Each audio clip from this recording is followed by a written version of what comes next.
आणि मुलांचं काय? मुलांना असं आर दे प्राऊड, म्हणजे जसं you were proud of your father ना, की माझे वडील सिव्हिल इंजिनियर, मी पण तेच होणार. तशी मुलं लहान लहान आहेत ना मुलं, पण त्यांना ते असं आपले बाबा लोकांना हसवतात, हे त्याचं त्याला काय वाटतं? छोटा मुलगा जो आहे ना, तो अजून लहान आहे, 4.5, बट तोही कधी कधी असा तो छोटा त्याचा खेळण्याचा माईक आहे तो घेऊन तो हो का? हां ते सगळं करतो. माझा मोठा जो मुलगा आहे ना, ही इज व्हेरी आउटस्पोकन आणि तो आय थिंक स्मार्ट आहे. He is 9 years old, but I think माझे असे काही नेफ्यूज वगैरे आहेत जे 15 वर्षाचे आहेत. I think he is smarter than them right नाव.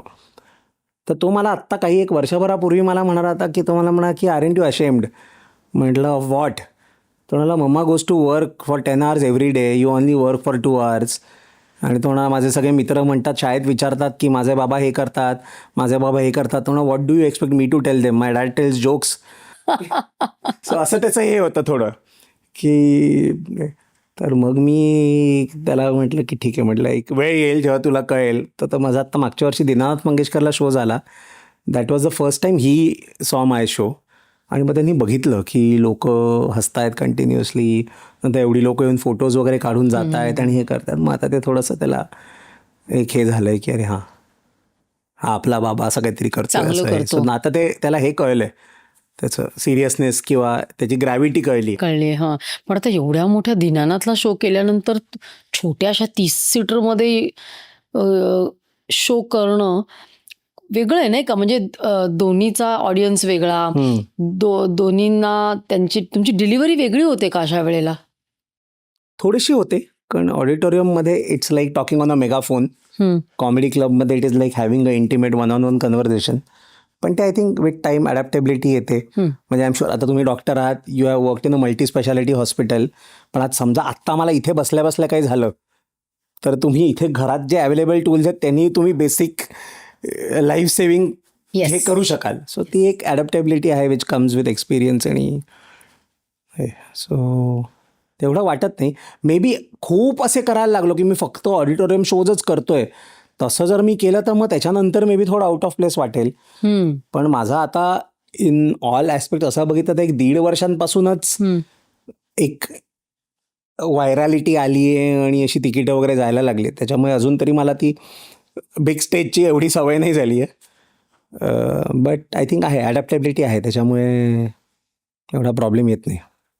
आता मी जेव्हा अशा कॉमेडी शोजना जाते बघायला, तेव्हा मला 2 गोष्टी ॲज अ ऑडियन्स मी सांगते.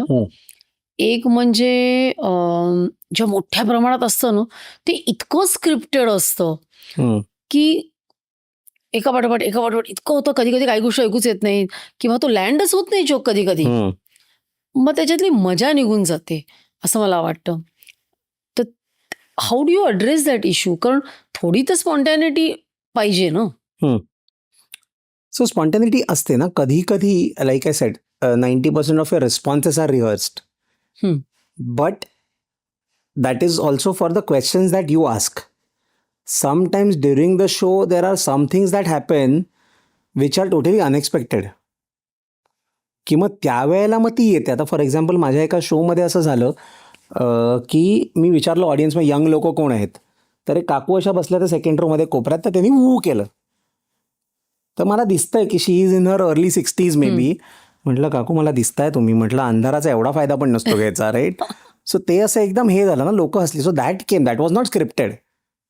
आता ते that is now become part of my scripted responses, की आता असं कोणी केलं ना की मग ते एक हे होतं की, किंवा एकदा मी कधीतरी असं बोललो की कोणीतरी असं काहीतरी केलं आणि मी म्हटलं माझा चष्मा आहे, आंधळा नाही आहे. सो आता ते झालं आहे आता ह्याच्यात, त्याच्यातही हसतात लोक. किंवा I think if you remember that फादरवाला जो जोक होता, तो स्क्विंटवाला जो एक हा होता. सो आता कधी कधी मी समजा तुमच्याकडे बघत असलो की तुम्ही काय करता आणि बाजूच्या बाईने जर विचारलं मी का, तेव्हा मग मी तो एक विचारतो की बाबा माझं त्या फादरसारखं आहे का, मी ह्यांच्याकडे बघतोय असं. सो ते आता ते झालं over a period of time.